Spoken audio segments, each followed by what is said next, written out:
a sua graça, a sua paixão, o seu amor, que nos motiva a seguir, atuar, servir, apoiar. Mexe no nosso interior para viver, amar, alegrar e compartilhar. Esse sangue derramado na cruz do Calvário que nos limpa, nos salva, nos lava. Jesus é o nosso Rei.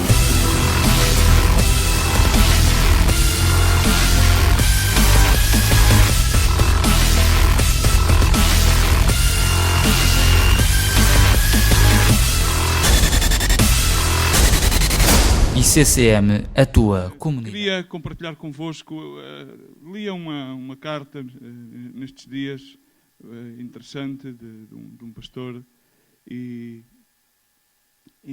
ao mesmo tempo também li a palavra, e surgiu-me definitivamente aquilo que vou compartilhar convosco esta manhã. O título é, de certo modo, interessante. Há aqui alguns que já estão casados, outros vão se casar e outros provavelmente querem se casar. Então, noiva procura-se. Eu não sei se querem pôr no Correio da Manhã, ou no Diário de Notícias, ou no Custo Justo, ou no OLX, ou por meio da internet. Noiva procura-se. Então eu queria convidar-te que tu visses a tua Bíblia, se tens, se não tens. Não sei se seria demasiado ousado lermos 26 versículos seguidos, ok? Vamos... Será que consegues aguentar? Será que não é demasiado esforço? Vamos ler no capítulo 24 do primeiro livro da Bíblia, que eu já não me recordo qual é, não sei se tu te recordas, capaz de ser o Gênesis.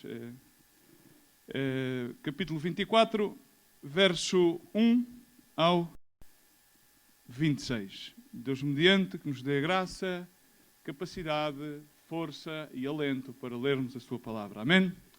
Deus a abençoe. E Abraão era velho. Em algumas versões bíblicas diz que era de idade avançada. E bem adiantado em dias. E o Senhor havia abençoado, diz comigo, o Senhor havia abençoado a Abraão em tudo. Glória a Deus. E disse Abraão a um servo dele, o mais velho da sua casa, nomeadamente era Eliezer, que era o que governava sobre tudo o que possuía. Ponha agora a tua mão debaixo da minha coxa. O Abraão era atrevido, não pensei mal. Nomeadamente isto fazia-se como uma espécie de gesto quando se fazia um pacto, quando se fazia uma promessa. E era isto que Abraão ia pedir a Eliezer que fizesse. Por isso era um gesto de fazer um pacto, um juramento. E eu te farei juramentar pelo Senhor, o Deus dos céus e o Deus da terra, que não tomarás mulher para o meu filho das filhas dos cananeus, entre os quais eu habito. Mas sim irás à minha terra, diz comigo, à minha terra e à minha parentela. Há dificuldade sonora, provavelmente temos que pôr algum microfone por aí para se ouvir melhor. Mas diz comigo, à minha terra e à minha parentela, no meu caso é Alentejo. E tomarás mulher para o meu filho Isaque. E o servo respondeu-lhe, se porventura a mulher não quiser seguir-me a esta terra, farei, pois, o teu filho tornar à terra de onde saístes?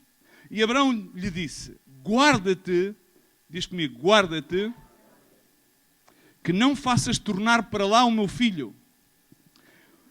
O Senhor Deus dos céus, que me tirou da casa do meu pai e da terra da minha parentela, e que me falou e que me jurou, dizendo, à tua descendência darei esta terra, ele enviará o seu anjo diante de ti, e tu tomarás mulher de lá para o meu filho.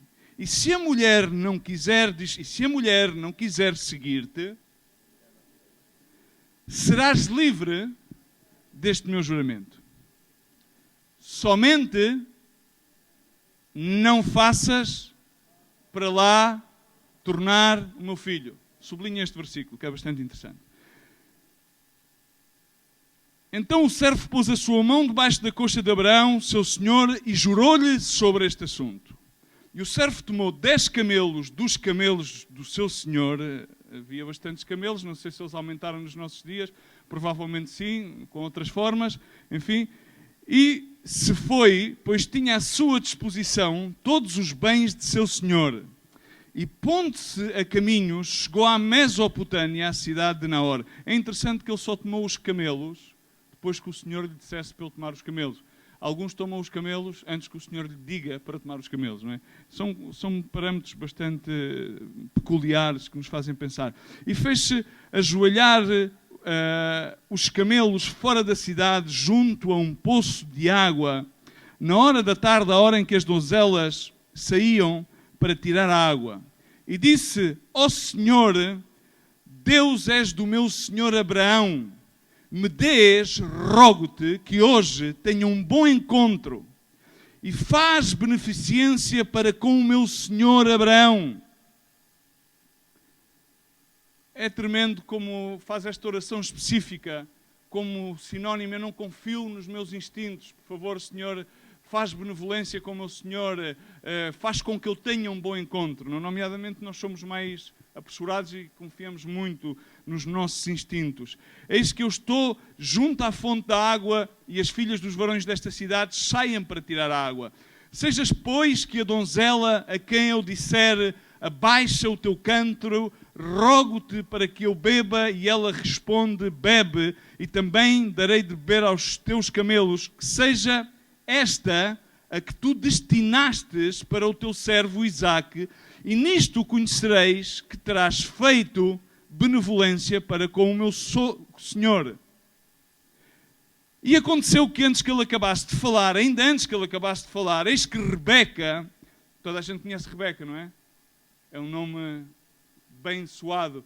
Creio que no nosso ministério é Rebecas e Davides e Isaques saem. Então veio por meio do sacrifício de Jesus Cristo na cruz do Calvário, mas primordialmente é iniciada naquilo que muitas das vezes as criancinhas cantam na escola dominical. Em inglês soa muito melhor: Father Abraham has many sons. Pai Abraão tem muitos filhos. E vem daí esta bênção. As promessas que iniciam na bênção de Abraão. Mas Abraão, apesar de lhe ter sido dada esta promessa, nesta situação que estamos a ler em Gênesis 24, encontramos um Abraão no fim dos seus dias. Já velho. E Abraão, no fim dos seus dias, ele tinha quantos filhos?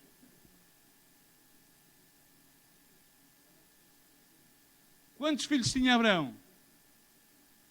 Quantos? 2. Mas, nomeadamente, Isaque era o filho da promessa, Isaque era o filho de fé, e Ismael era o filho do esforço humano.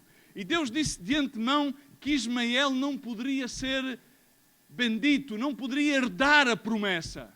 E Ismael não herdou a promessa. Isaque iria herdar a promessa. Então Abraão estava preocupado em que Isaque tivesse uma...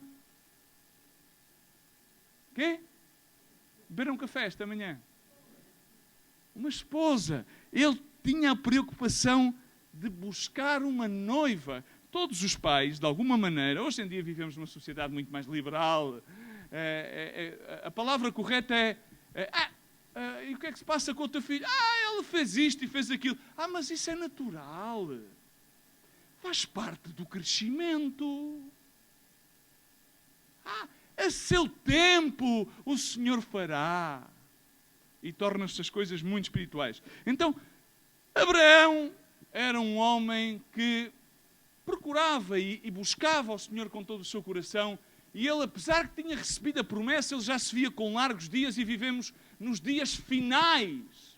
Cuidado, dirás: não, Luís Miguel, mas já no tempo do apóstolo Paulo diziam que Cristo vinha pronto, Maranata, é aqui que Cristo vem, e que viviam nos derradeiros tempos. E Paulo tinha escrito a Timoteu sobre a apostasia da igreja, e de antemão, mas definitivamente hoje mais que nunca, quando temos os olhos abertos às Sagradas Escrituras, vimos que não pode haver maior apostasia do que esta e não podemos caminhar mais no fim dos tempos, no qual o amor de muitos se esfriará à causa da maldade, cada vez há mais mortandade, cada vez vemos mais as tragédias diariamente na televisão, vemos como as crianças morrem, por exemplo, vimos a situação das pateiras que vêm do norte da África, em como crianças morrem, vimos como há países que não os deixam passar para a Alemanha. Tudo isto é visível, aquilo que acontece no mundo ao diário. E é visível também quando nós fazemos um olhar introspectivo à igreja a qual somos nós, abençoados por meio do Pai Abraão, através da sangue de Jesus Cristo, selada esta promessa, herdeiros desta promessa. Qual é que é o nosso estado? Então Deus Pai enviou um mensageiro, e esse mensageiro que é o Consolador, o Espírito da Verdade, o qual nos guiará a toda a verdade, e ele continua, de acordo às Sagradas Escrituras, que dizem em 2 de Crónicas 16:9, quanto ao Senhor, os seus olhos passam por toda a terra para mostrar-se a favor daqueles cujo coração é perfeito para com ele. O Pai manda o Espírito Santo a preparar, a buscar uma noiva, que é a sua igreja, da qual nós fazemos parte, para que esteja preparada para casar-se com o seu Filho amado Jesus Cristo, o qual virá pronto outra vez. Amém? E esta Escritura de Gênesis ilustra aquilo que virá a ser, porque a Bíblia continuamente diz que aquilo que antes foi, virá pois a ser. Amém? Não sei se vocês se ocupam a ler a Bíblia. Deveríamos, porque ela nutre a nossa vida.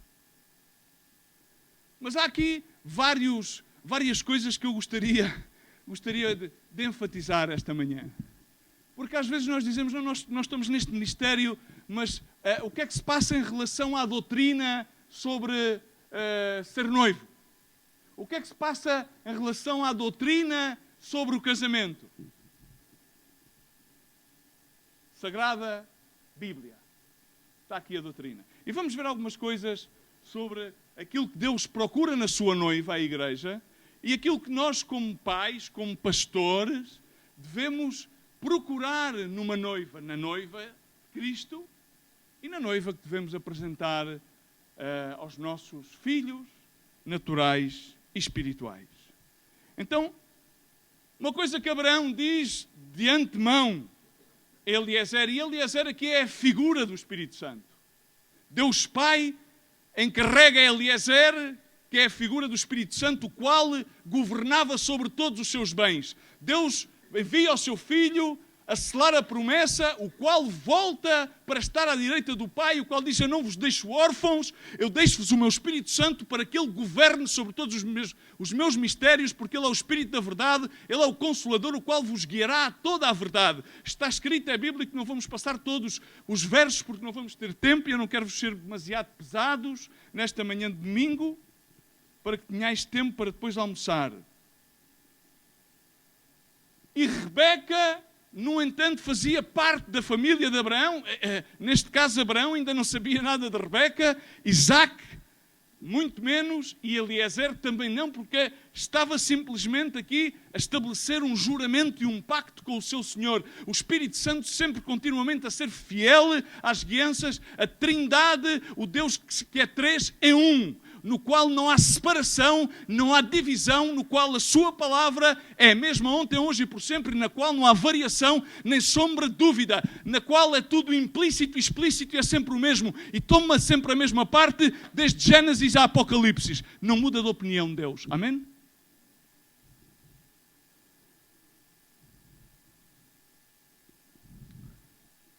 Então começa por lhe dizer no verso 1, diz-lhe assim, bom, eu já estou velhinho, pai, eu preciso que tu me vás buscar esposa. Mas há aqui uma coisa muito importante.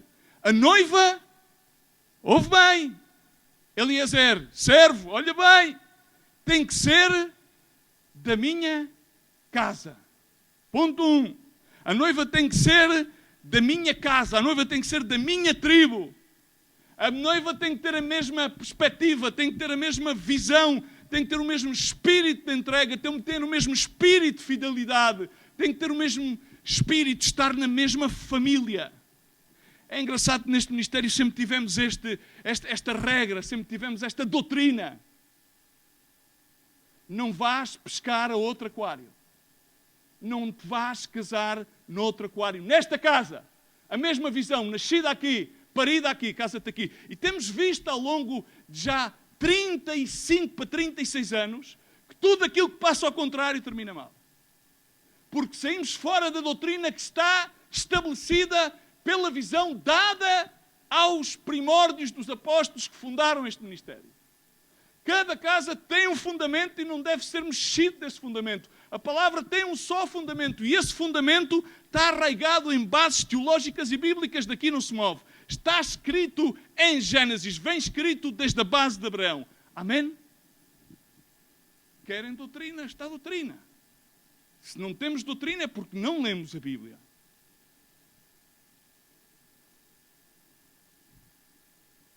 E assim houve um juramento e ele assim seguiu. Seguiu para fazer tudo conforme aquilo que o seu senhor Abraão lhe enviou a fazer. Tal qual como nós devemos fazer tudo aquilo que se nos demanda que façamos, que seja de acordo teologicamente às Escrituras e que seja sagrado e que não seja de índole pecaminosa, que não nos leve a afastar das Escrituras das quais devemos meditar dia e noite, a qual não se deve separar e que devem estar gravadas na nossa mente e no nosso coração. De que serve memorizar Escrituras se elas não estão gravadas, o fundamento moral das mesmas no nosso coração e na nossa mente? De que serve conhecê-las de memória?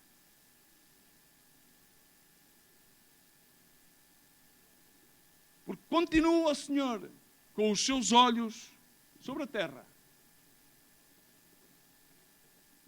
à procura daqueles que tenham o coração reto para com Ele. Mas Rebeca estava na casa dos seus pais. E Rebeca figura a presença de uma igreja, a presença da igreja que somos nós, nos quais muitos, de forma muito natural, acreditamos em Jesus Cristo. Quantos acreditam que Jesus Cristo foi à cruz do Calvário, entregou, derramou-se e depois morreu, esteve sepultado durante 3 dias e depois ressuscitou e está à direita do Pai? Quantos acreditam? Agora, quantos o seguem e estão dispostos, tal qual Jesus Cristo disse aos seus discípulos: vós sois meus amigos? Porque os amigos são aqueles que estão dispostos a dar a vida pelos seus amigos. Já não chamo servos, mas sim amigos. Porque verdadeiramente o amigo é aquele que dá a vida pelo seu amigo. Quando são aqueles que estão dispostos a dizer: eis-me aqui, Senhor, envia-me a mim, onde quer que tu me envias, eu vou. Quando são aqueles que estão dispostos a render-se totalmente, sem reservas e sem condições, e a confiar absolutamente naquelas palavras que Deus dá e que Deus diz. Quantos são? Reduzem as mãos. As mãos reduzem. Então, Rebeca estava a viver de uma forma natural e era família, era igreja. Tinha nome de igreja. Vestia-se como igreja, pertencia à família de Abraão. A questão é que Abraão estava a viver noutro lugar, não tem a ver com o lugar geográfico, mas Abraão vivia de uma forma sobrenatural, porque Abraão vivia em prole, em base à fé da promessa que Deus lhe tinha dado.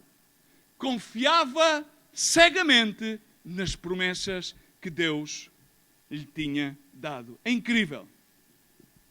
E Deus continua à procura de uma noiva, de uma igreja que esteja disposta a empreender uma jornada do lugar onde está, confiada àquilo que é natural. Bom, mas é natural que as pessoas se apaixonem, mas desde que sejam cristãs, de forma natural, se o amor é espontâneo. E o que é que acontece? Assim diz o Senhor. Será que Deus ainda tem voz na matéria das nossas vidas? Mas é que eu apaixonei-me. A palavra de Deus diz que o coração do homem é dado a várias concupiscências e a várias paixões desordenadas, as quais devem ser levadas sujeitas ao poder do Espírito Santo e à guiança da voz de Deus. Amém? Significa, Isaac não botou o olho. Ok? Estamos aqui? Isaac não foi à procura da noiva. Estamos aqui. Isso é capaz de ser antiguado. Olha, vou dizer uma coisa. Às vezes a minha carne tem tendência a pensar assim, mas o Espírito cada vez me diz mais, não. Antiguado é bom, meu. Antiguado funciona. Há testemunho, há parâmetros que funcionam. É real. Está escrito está. Ao Senhor teu Deus servirás, somente a Ele honrarás com todas as tuas mentes, com todas as tuas forças, com tudo. E está escrito, há testemunhos vivos. No entanto, também há muitos testemunhos vivos que, ao contrário, casa e descasa. É natural. É natural. Não funcionou. Divórcia. Expresso. Não dá. Perguntou a Deus. Falou com Deus. O método foi bíblico. Não faz juízo. Deus está à procura de um povo que esteja disposto a deixar de lutar na carne, sendo que naturalmente se chama igreja, se chama Rebeca, para que possa ser levada para o lugar sobrenatural de onde Deus diz que tem que ir. E que possa confiar na promessa que Deus diz: eu te multiplicarei, eu vou-te abençoar e farei de ti uma bênção. Mas o que é que acontece é que no lugar natural, a Rebeca, que somos a igreja, vamos figurá-la como Rebeca neste momento, ok? Ela quer, por força dela mesma, daquilo que apreende e depreende, ela quer ser multiplicada, quer multiplicar-se por ela mesma, quer ser abençoada e quer abençoar. Então não funciona, porque o natural não funciona. Tudo aquilo que funciona e que se multiplica é sobrenatural. Temos que seguir a Cristo. E nós fizemos um erro muito grande. E continuamente queremos fazer esse erro. Seguir a Cristo não é trazer a Cristo ao lugar onde nós estamos. É que nós devemos seguir a Cristo ao lugar onde Ele está e onde Ele nos leva. Mas nós trouxemos a Cristo para a nossa sociedade. Formatámos um Cristo e fizemos de um Cristo sobrenatural um Cristo natural. Não sei se me faço entender. Isso é natural. É próprio destes tempos. Que os miúdos se portem assim. É natural. Eles têm que crescer. Que os jovens façam isto e aquilo. É natural. É próprio destes tempos. Mas Cristo é amor. E amor é correção, e amor é disciplina. E em Provérbios diz isto e diz: mas essas escrituras, mas isso era naquele tempo. Mas agora a gente estamos numa igreja contemporânea. Tu sabes o que é que significa contemporâneo? É que a palavra de Deus é contemporânea. Era a mesma para ontem, é a mesma para hoje, é a mesma para sempre. Tem sempre o mesmo enquadramento em qualquer tempo em que ela esteja, porque ela é viva, ela é eficaz. Amém, irmãos? Não tragas Jesus a um lugar natural, porque Ele é um Deus sobrenatural. Não podes fazer de um Deus sobrenatural uma coisa natural. Ok? Irmãos, é muito simples. Abraão continua a falar com o seu servo, já o lemos.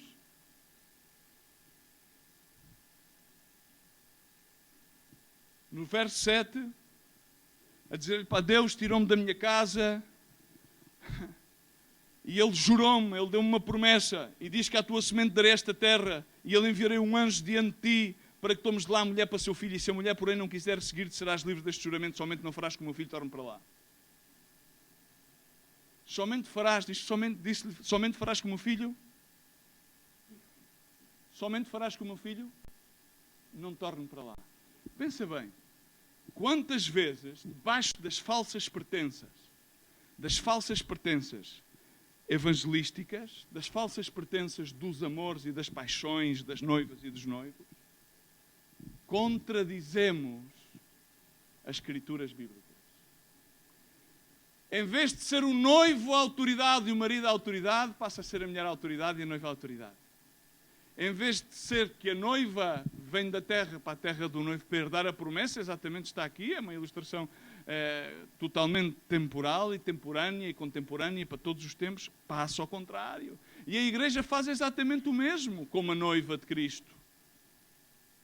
Que é, transgiversa com a desculpa da falsa pretensa de alcançar e de fazer, transgiversa os preceitos, a ordem escritural. Deus é um Deus de ordem, não é um Deus de desordem.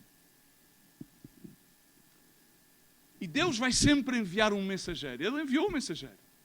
Eliezer, neste momento, figurativamente, figura o Espírito Santo dos nossos tempos, o qual está a esquadrinhar dentro da casa de Deus, está a preparar a noiva.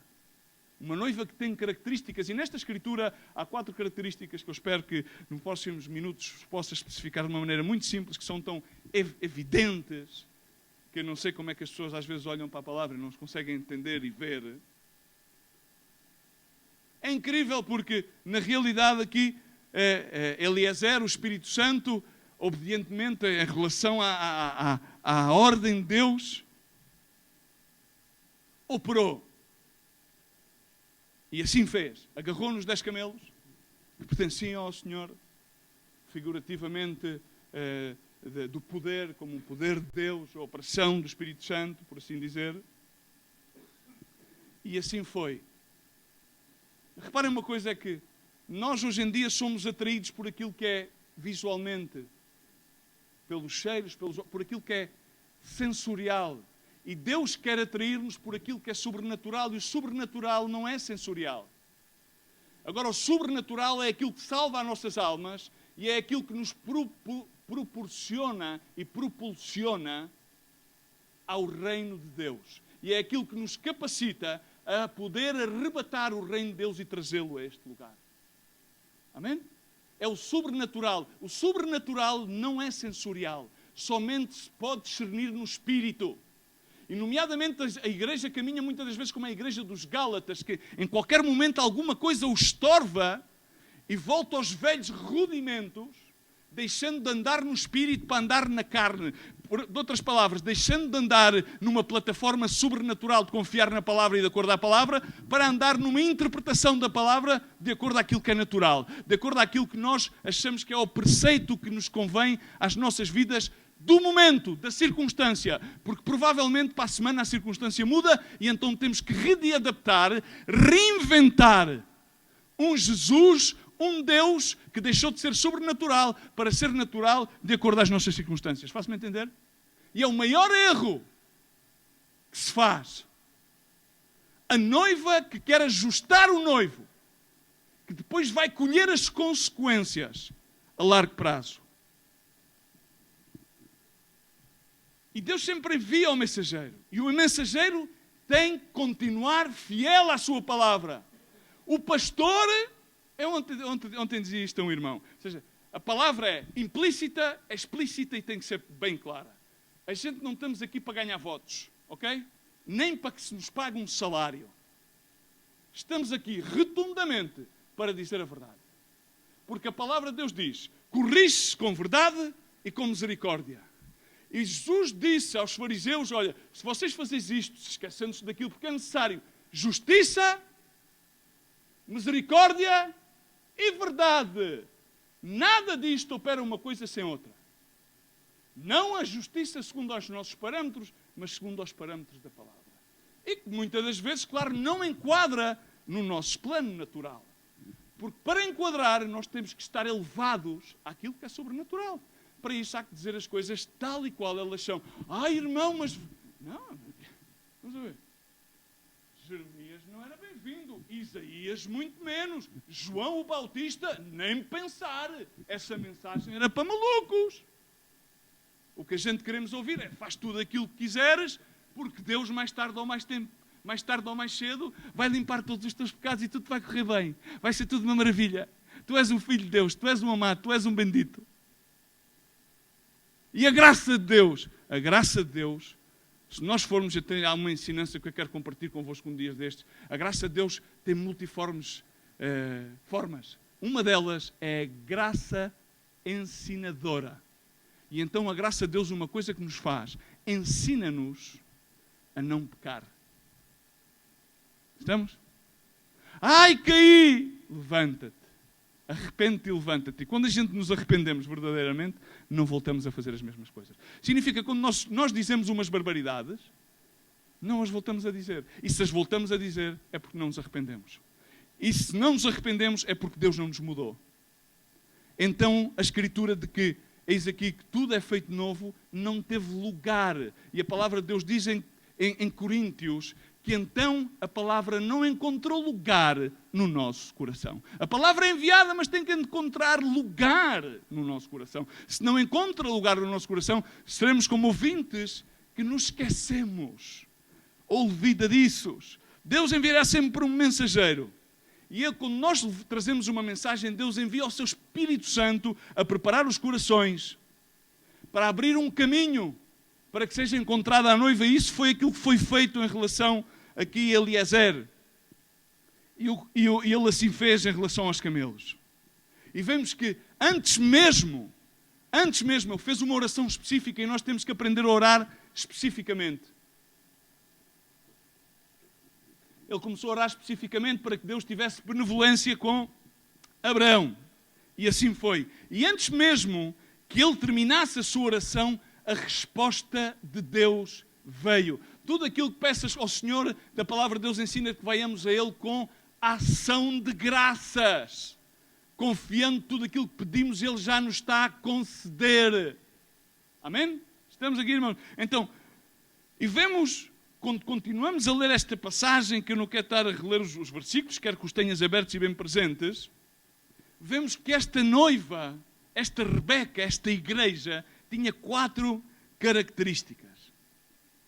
E ela foi atraída de uma forma sobrenatural, porque ela, quando viu Eliezer ali no poço, e o poço, podes ver com todos os comentários bíblicos, naquela altura o poço, naqueles lugares, era um poço que era rodeado com umas escadarias até chegar ao poço. E ela então viu aquele homem ali, aquele homem tinha 10 camelos. Mas não nos podemos esquecer aqui uma coisa que nesta história depois às vezes a gente temos a tendência a centrarmos-nos na Rebeca, no Isaac e no Abraão. E esquecemos no papel principal e fundamental do Espírito Santo, de Eliezer. Foi o enviado. Foi o enviado com a mensagem: procura-se noiva. Mas essa mensagem de procura-se noiva era uma mensagem espiritual. Hoje em dia, quando a gente andamos à procura de noiva, aqueles que estão solteiros não procuram desta maneira. Não oram, a grande parte das vezes, procuram de outra maneira, com os olhos, com o tato, com a internet e muitas outras coisas. Não é? Agora já há aqueles sites dos encontros cristãos, busca-se noiva, Deus te abençoe, enfim, tantas e tantas coisas. Bom, tudo é lícito, mas nem tudo é conveniente, cada um terá que ver como é que semeia, porque conforme aquilo que semeias é bíblico, então recolherás. Então diz a palavra de Deus que este homem apresentou-se ali e ela viu, e ele pede-lhe de beber e ela dá-lhe de beber. É muito interessante. Mas agora há aqui uma coisa que é muito importante para aqueles que levam mensagens. Temos sempre de ser fiéis à mensagem. Diz comigo, fiel à mensagem. Fiel à mensagem. A mensagem é esta, não é outra. A mensagem não tem uns ses, uns mas e outras prerrogativas. Tem uma linha. E esta é a linha fiel. Paulo disse a Timóteo: bom, Timóteo, tens de procurar ser um obreiro aprovado. E nós às vezes confundimos com o obreiro aprovado, que o obreiro aprovado é uma pessoa que trabalha muito, é uma pessoa que veste-se muito bem. Mas ele a seguir continua a dar a especificidade do que é um obreiro aprovado. Que faz bom uso da palavra de verdade, que usa a mensagem de acordo àquilo que ela é enviada para o que é, para que faça o efeito pertinente, que não se deixa influenciar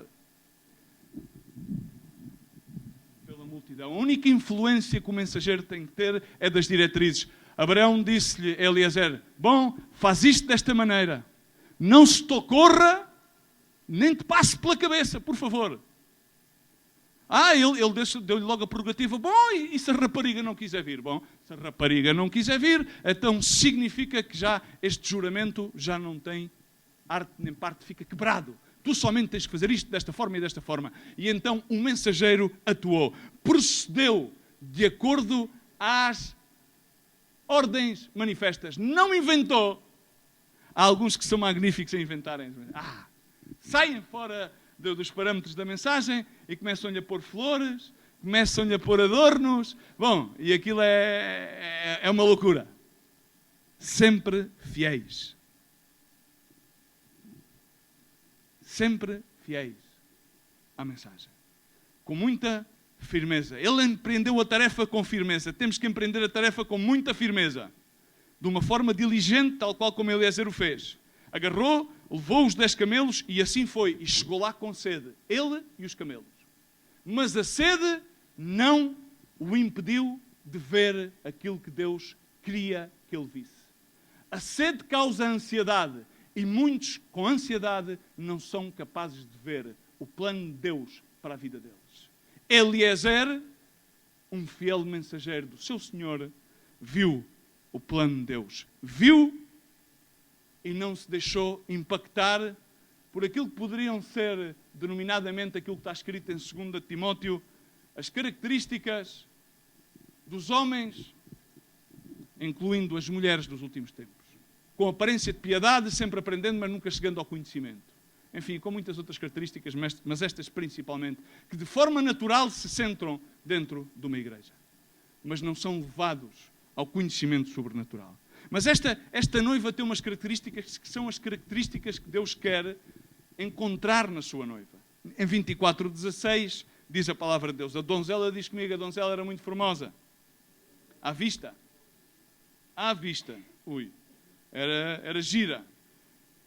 Virgem, a quem varão não havia conhecido, ela desceu à fonte, encheu o seu cântaro e subiu. Primeira característica que devemos ter, que é escasso hoje em dia. Eu não estou a falar de virgindade, caros amigos. Às vezes confundem-se. E as donzelas também, porque embora também saibamos que é raro. É uma coisa que é rara. É natural. Isto tornou-se natural porque as pessoas procuram experiências, querem conhecer. Tudo se tornou natural. É natural. Há que perdoar. Deus é perdão. Claro que sim. Tudo isso é. Eu não digo outra coisa, que é aquilo que é escritural. Mas aqui fala de... A Escritura diz e procura uma noiva que seja moralmente pura. Moralmente pura. Com uma moral pura. Infelizmente, hoje em dia há pessoas, e há muitas pessoas dentro do corpo de Cristo, que não têm uma moral pura. Há muitas pessoas que ligam o seu computador e, bom, se calhar não fornicam ou não adulteram, mas passam a vida a ver pornografia no computador. Enchem a sua visualização de coisas... mas isso é... Claro que sim. Há pessoas que não aguentam e fazem sexo pré-matrimonial. Há pessoas que não se guardam o seu coração e passam a vida a maldizer-se uns aos outros. Só abrem a boca para dizer mal uns dos outros. Há pessoas que não conseguem estar sem cochichar. Alimentam-se disso. Tudo isso são procedências morais. Tudo isso são males que existem dentro do corpo de Cristo. Mas, no entanto, essas pessoas, ainda assim, querem ver o poder de Deus nas suas vidas. Querem ver. Querem receber o poder de Deus. Querem andar no poder de Deus. Mas, no entanto, não conseguem amar a pureza moral. não se conseguem esforçar a caminhar de forma moralmente pura. E não se pode provar o poder de Deus sendo moralmente impuros. Porque a palavra de Deus ensina literalmente que sem santidade não veremos a Deus. Mas não é no futuro, é agora.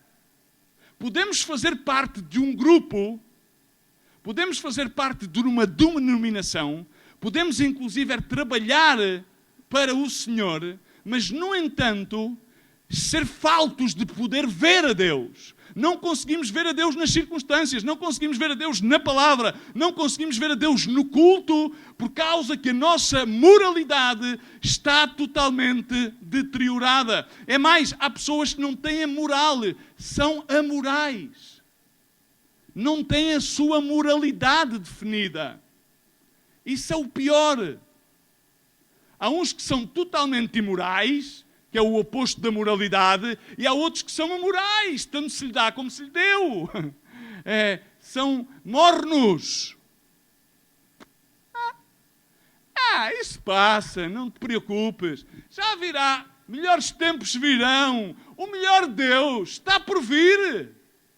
Agarram os slogans, conhecem os slogans, agarram na Escritura. Enfim. Mas atendendo àquilo que o apóstolo Paulo disse à 1 Coríntios 6,13, vejamos, os alimentos são para o estômago, como o estômago é para os alimentos. Deus, porém, aniquilará tanto o estômago como os alimentos, mas o corpo não é para a prostituição, mas para o Senhor, e o Senhor é para o corpo. Ora, Deus não somente ressuscitou ao Senhor, mas Ele também nos ressuscitará a nós, o corpo, pelo poder de Deus.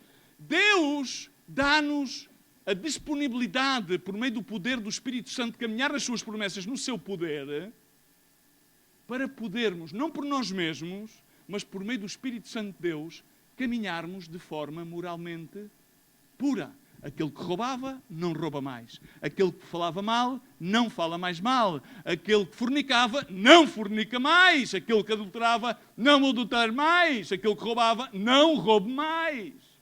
Entendemos? Porque depois a gente conhece estas escrituras todas, mas o problema é torná-las reais na nossa vida. Porque Deus anda à procura de uma noiva que tenha estas características. E a primeira, esta rapariga, Rebeca, não é que só tinha boa aparência, é que ela era virgem. E esta virgindade é equivalente a ser santa, moralmente pura. Estamos, irmãos? Não é muito popular esta mensagem. No verso 19 e 20, vemos quando que ela deu de beber Eliezer e também prestou-se automaticamente sem que lhe dessem nenhuma ordem. Não é? A gente estamos habituados às vezes que as pessoas, 45 minutos, a ver se eu tenho tempo, se calhar termino com esta característica e deixo as outras duas para o outro fim de semana. Ela prestou-se.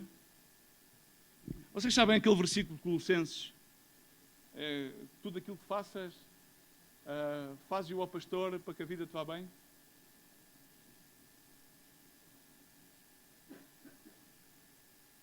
Não é o versículo assim? Como é que é em Colossenses?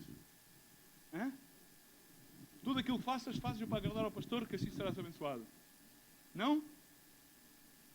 Deram-me uma Bíblia nova agora lá em Espanha e enquadrou-me o versículo assim, não é? Tudo aquilo que faças, falo como? Para o Senhor.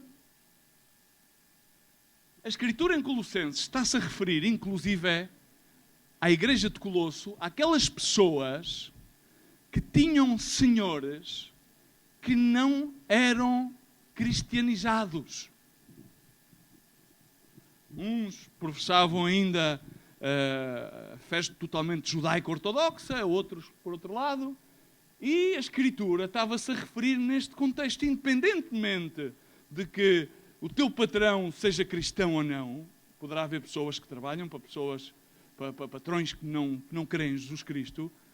Tu cumpre os mandamentos, aquilo que mandam fazer, e falo como se estivesse a fazê-lo para Deus. Não te preocupes com o demais.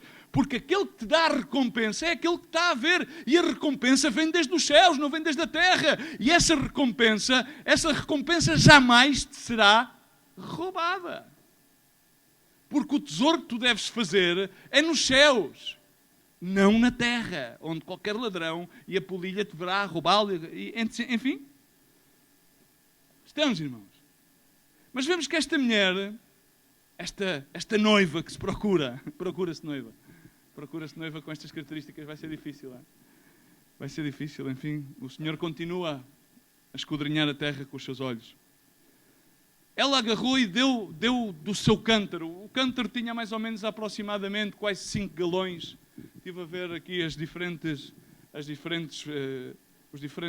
comentários bíblicos, mas aproximadamente tinha como 5 galões. Um galão são praticamente 3 ponto qualquer coisa litros, quase 4, não vamos aos litros, mas vamos a galões, não é? Mas para que tenhas uma ideia, um galão praticamente são 3 litros e pico. Aquilo tinha mais ou menos aproximadamente aqueles cântaros, era similar ao cântaro que também foi utilizado pela mulher samaritana, tinha aproximadamente 5 galões. Era já algum peso que levava. E ela levou e deu de beber a quem? Ao Eliezer. E assim que viu os camelos, ela dispôs, ninguém lhe disse, ninguém lhe disse, bom, Rebeca, se deres de beber aos camelos, este ano é que vai ser, vais receber subsídio de férias a dobrar. O teu pai vai chegar lá na hora e aquilo vai ser uma grande festa aqui na cidade, vai-te montar aqui uma tremenda, vai-te dar um galardão, vai-te fazer não sei o quê, enfim, tudo aquilo que tu possas imaginar e aquilo que possa motivar a fazer qualquer coisa. Porque, enfim, nós estamos habituados a ser motivados de forma sensorial. Porque há uma grande lacuna na noiva hoje em dia. E é ser motivada pela generosidade. E esta rapariga, esta noiva, que além de ser moralmente pura, era uma rapariga generosa. Ela agarrou. Diz as versões de diferentes, o Matthew Henry, o Concise, etc., diz que cada camelo, em 13 minutos, bebia 30 galões de água. Eram 10 camelos. 10 camelos vezes 30 galões são 300 galões. Em 13 minutos. Em cada 13 minutos, 30 galões. Podemos fazer contas, mas não vamos entrar por essas portas, que iríamos demorar mais uns quantos minutos, eu não quero. Já vamos em 49 minutos, às vezes eu consigo fechar aos 55, para não chegar à hora. Assim, e agora, ela tinha que descer escadas e baixar escadas. E ela, de forma muito generosa, sem que ninguém a mandasse, sem que não fosse nenhum mandamento ensinado por homens, sem ser uma prerrogativa, se fizeres isto, dou-te aquilo, estás a saber? Ela subiu e desceu escadas e deu de beber generosamente, sem esperar nada em troca, esforçando-se. Bom, a Rebeca, além de ser formosa e bonita, devia de ir ao ginásio, porque subiu e baixou para dar 300 galões de água a 10 grandes camelos. Assim também nós, quando vimos aqui à igreja e quando estamos neste ministério que dizemos paulativamente que trabalhamos por amor a Deus e ao próximo, então façamo-lo por amor a Deus e ao próximo e não estejamos sempre com as prerrogativas, se fazemos assim, fazemos acolá. E porquê é que este e aquele não? Porque isso demonstra realmente que somos uma noiva da qual Deus está a procurar os olhos, que na realidade entendemos a generosidade do nosso Pai para conosco, por o quanto somos generosos significa fazemos o bem sem olhar a quem. Porque fazer o bem a quem nos faz bem, isso fazem os pagãos, isso fazem os Hare-Krishnas, isso fazem os Bully-Krishnas, isso fazem todos e mais alguns. Fazer o bem sem olhar a quem? A 10 camelos, a 10 animais, generosamente, sem que ninguém lhe mandasse, sem que ninguém lhe pedisse. Ela simplesmente viu que aquele homem vinha com 10 camelos, deu-lhe de beber, viu os camelos e prestou-se. Uma noiva prestável. Não o fez para impressionar Eliezer de maneira nenhuma. E este homem ficou impactado.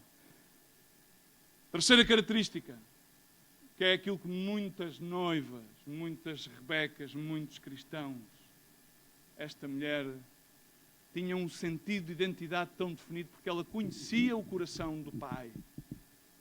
Conhecia a generosidade do Pai. Ela sabia quem era o seu Pai. Em versos 23 ao 26 vemos que Eliezer, o servo de Abraão, perguntou-lhe de quem és filha. Ela precisava de saber quem és. Paulo diz, não me envergonho do Evangelho, porque ele é poder para a salvação. Grande parte das Rebecas de hoje em dia têm vergonha de dizerem que são filhas de quem são. E falo filhas e filhos. Olha, por favor, olha, a ver se me podia vir um carro pescar à escola, mas que não diga remar, ok? Carro que me diga remar. Preferência que não diga remar, porque se diz que é remar, pois isso é um ministério um bocado complexo. E tal, e então a profissão do teu pai. O meu pai e tal, e não sei o quê. É pastor, mas é pastor do quê? De ovelhas, de cabras? É evangélico. Isso é o quê? Evangélico. Isto é aos pequenos e médios, porque quando a gente vai para os adultos... Então o que é que faz? E tal, sabes, eu estou numa organização não governamental. É chique. Hoje em dia é chique dizer que estamos numa organização não governamental. Estamos num ministério cristão. De ajuda ao próximo. Ministério cristão. Cremos em Deus, Jesus Cristo, nosso Senhor e Salvador. Foi entregue. Ela sabia, conhecia o coração do Pai. A questão aqui é muito, esta característica é tremenda, conhecer o coração do Pai. Não se conformava ao meio. Romanos 12, 2, 53 minutos, mais 2 minutos. A minha questão hoje é se tu verdadeiramente conheces o coração do teu Pai Celestial. Pergunto, conheces o coração do teu Pai Celestial? Entendes o quanto Deus te quer dar? Porque se entendesses o quanto Deus te quer dar, então tu não pedias aquilo que tu pedes. Pedirias aquilo que Deus te quer dar e Ele te daria. Porque aquele que pede de acordo à vontade de Deus, Ele lhe dá. Sabes o quão generoso Deus é para ti? Tu sabes qual é a vontade de Deus Pai para ti, que és filho? Porque é que Ele deu-nos autoridade para sermos chamados filhos de Deus. Quando tu compartilhas Deus às demais pessoas, será que estás a tentar suprir algum tipo de necessidade tua pessoal? Ou será que tu estás a transmitir um Deus de esperança, de verdade, de alegria, um Deus no qual é a única esperança para este mundo em declínio e sem esperança? Ou estás a transmitir um Deus que é tipo assim um avô rabugento que está a pensar se sim ou se não dá herança aos seus filhos? Temos que pensar como é que fazemos. A Rebeca disse, não, eu sou filha de tal e de Pascoal, de Naor e não sei o que mais, e mais, na casa do meu pai há suficiente palha e vamos para lá todos. Agora imagina o espanto do pai da Rebeca, a confiança, como é que ela podia conhecer o coração do pai, que chegou lá com o Eliezer e com 10 camelos. Agora pensemos uma coisa, isto agora sou eu pensar, não quero desviar. Os 10 camelos não podiam ir sem guias, não é? Possivelmente, os 10 camelos levavam 10 homens. Mas como era o Eliezer, então significa são 10 camelos e 10 homens. E aparece lá a Rebeca com 10 camelos e os 10 guias dos camelos. Não é? Porque todos os camelos precisam de guias. Não é? Lembra-te, diz comigo, todos os camelos precisam de um guia.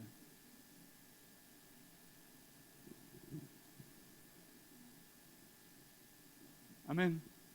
Ele veio para o que era seus, os seus disseram, não, contigo não quero nada. Mas a todos aqueles que o receberam, deu-lhes autoridade para serem chamados filhos de Deus. Eram filhos, ela era filha, sabia de quem era filha, estava orgulhosa de ser filha de quem era. E tinha a liberdade de dizer, abre a porta, pela casa do meu pai podem entrar os camelos, os senhores dos camelos e quem seja. Vamos embora, cá ali palha, há comida em abundância. Na casa do meu pai muitas moradas há. Como é que isso é possível? Pelo amor de Deus. Somos linhagem santa, sacerdócio real. Anteriormente não tínhamos alcançado misericórdia, mas alcançámos misericórdia, não sendo ainda, e assim somos chamados para anunciar as grandezas daquele que nos chamou das trevas à sua maravilhosa luz. Para terminar, a quarta e última característica desta noiva. No verso 57, mais adiante,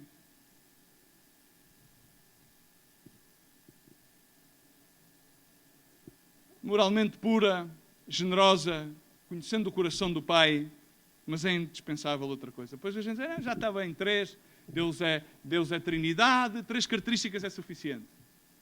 Está bom? Acabamos com as 3? 3 é suficiente? Não. Há que ir atrás das 3. Ele já tinha identificado que era a Rebeca, não é? Lembram-se? Já estava, não é? Já tinha cumprido com o juramento. Mas havia ainda uma coisa. Abraão disse-lhe, bom, tens que me procurar noiva, ok? Tem que ser da minha casa. Ela era da sua casa, ok? E em cima, moralmente pura, intachável. Em cima era generosa. Em cima sabia quem era, ou seja, não andava perdida. Não andava a ir à bruxa a ver se descobria quem era. Ok? Como alguns cristãos que vão à igreja e depois vão ali ao tarô para ver se o tarô a abençoa. Mas faltava a última. A última prerrogativa. Era imprescindível saber se a rapariga estava disposta de ir para a terra dos cananeus, para a terra onde estava Abraão. Porque ela estava muito confortável, cuidado, porque é confortável uma pessoa estar em casa, não é? É ou não é? Porque viver na casa do papi é fixe, é ou não é? Há tudo, o papá dá tudo. Estar na minha igreja é uma bacanice. É ou não é?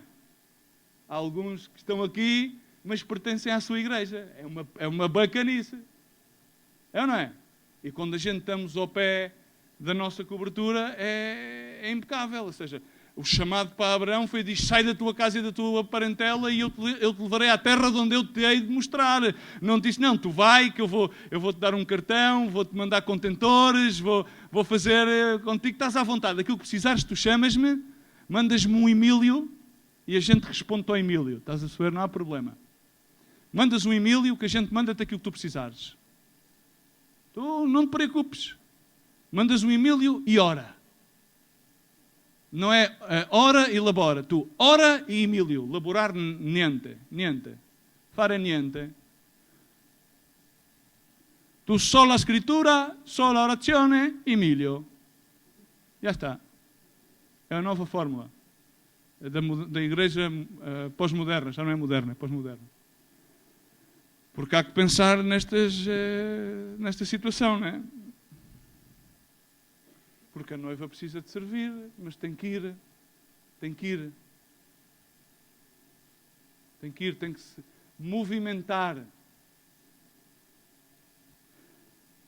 Este ministério é aquilo que é pela graça de Deus, mas principalmente porque foi obediente e tem que se reavivar nessa obediência ao chamado de Mateus 28 da Grande Comissão.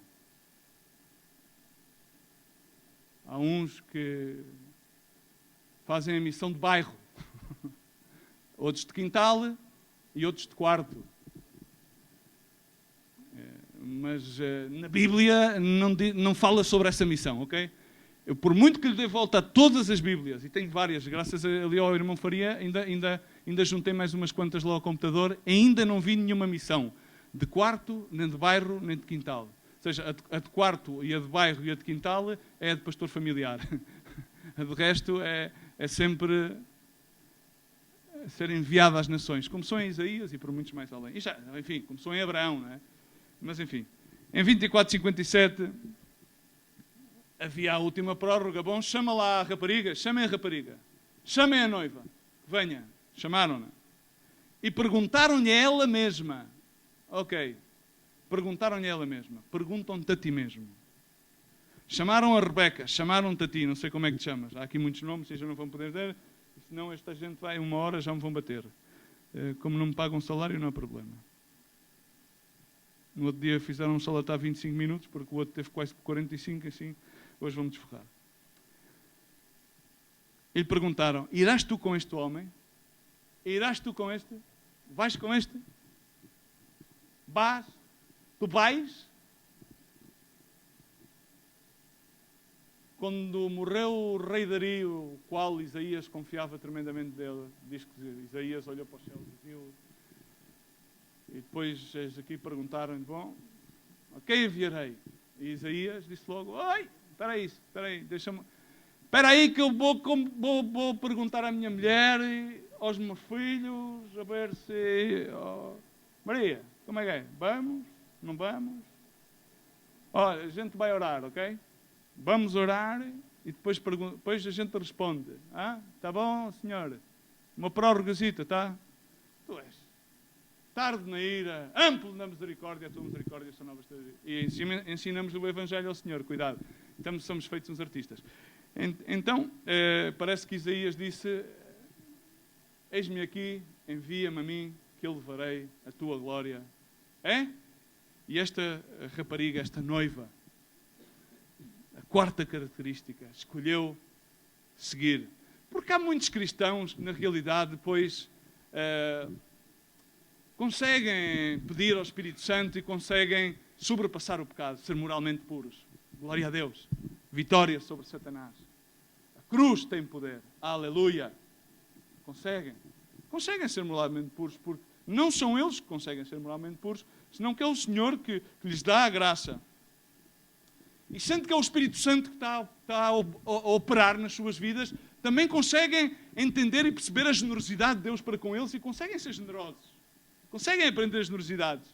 E assim também aprendem a conhecer o Pai. Também aprendem a conhecer o Pai. Mas depois, quando chega ao teste final, quer dizer, bom, e agora? Como é que é? Já aprendeste isto? Já. Agora tens que me seguir. Tens que sair da tua casa e tens que sair da tua parentela. Tens de tomar uma decisão pessoal. Não é só deixar o pecado, não é só aprenderes a ser generoso pelo poder do Espírito Santo de Deus. Não é só isso. Enfim, não é só conheceres e deleitar-te na presença do Pai, do seu coração, saberes que és filho de Deus, que foste chamado para anunciar as grandezas daquele que te chamou das trevas à preciosa luz de Jesus Cristo. Glória a Deus bendita. Mas agora há que tomar a decisão final, que é seguires o amado. E dizeres, bom, amado, para onde é que é? Amado, agora sim, agora já não me vou conformar às minhas ideias, não me vou conformar ao conforto da minha igreja, não me vou conformar àquilo que eu penso, ao domínio que eu estava a tratar de exercer sobre ti, mas eu agora rendo-me totalmente. Totalmente aquilo que tu quiseres. E Rebeca disse, eu irei. E então, porque ela disse, eu irei, e aqui está a promessa para Rebeca. Então, diz a palavra de Deus, tu, irmã, serás mãe de milhares, a bênção para Rebeca, e para milhares, e possuirá a tua descendência à porta dos seus aborrecedores, à porta dos seus inimigos. E aqui está, esta bênção foi cumprida, porque ela foi enxertada na linhagem de Jesus Cristo, e nós somos descendentes seus através de Jesus Cristo. Agora repara uma coisa, isto o que é que significa? Quando tu obedeces, quando tu dizes, ok, eu agora estou disposto a seguir, estou disposto realmente a render-me, já chega de desculpas, bom, já chega de dizer que tenho umas juntas de bois e uns negócios para atender, já chega de dizer que tenho que ir a um casório, já chega de dizer que tenho umas certas e determinadas contingências familiares, e dizes, ok, eu agora decido, já chega de tontaria, já chega de desculpa, feridas emocionais, feridas passados, eu sigo-te, Senhor, eu rendo-me, eu vou atrás do noivo, eu vou onde tu me disseres, a que tua palavra me guiar. Então o que é que acontece? Aquilo que está a dizer nesta promessa é que então tu terás o poder e a autoridade sobre todos os principados e potestades, porque foi dado, através da sangue de Jesus Cristo, quando Ele expôs todos os principados e todas as potestades na cruz do Calvário. Noutras palavras, o leão está...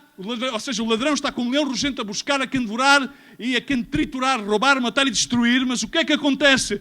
O ladrão vem para me roubar, matar e destruir. Mas Jesus Cristo disse, eu vim para que tenhas vida abundante.